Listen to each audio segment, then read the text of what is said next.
জীবন নদীতে পানির স্রোত বয়ে যাচ্ছে, একটা ঢেউ সৃষ্টি হয় এবং সে দাঁড়াবার চেষ্টা করে, পিছন থেকে আরেকটা ঢেউ এসে ওই আগের ঢেউটাকে কালের স্রোতে, নদীর স্রোতে, প্রবাহমান স্রোতে মিশিয়ে দিয়ে তার জায়গা দখল করে, যেন বলতে চায় তুমকো হটা দিয়া আব মাই ইহা রাহুঙ্গা।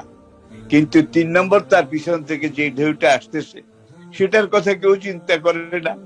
অতিল কালাইয়ামো নুদা বেলুহা আইনান নাস। এই চলমান জীবন নদীর এই স্রোত ধারায় আমরা এক একটা ঢেউ। আমরা যদি দিনের কাজে অটল, অনড়, অবিচল ভাবে দাঁড়িয়ে থাকি, তাহলে আমরা হয় শহীদ নয় গাজী। আর যদি আমরা অবজ্ঞা প্রদর্শন করি, অলসতা প্রদর্শন করি, আর জীবনের মায়া এটাকে অগ্রাধিকার দেই দিনের কায়েমের প্রচেষ্টা থেকে, তাহলেও আমরা চলে যাব। আর দিনের পথে থাকলেও আমরা চলে যাব, হয় শাহাদাত অথবা মৃত্যু।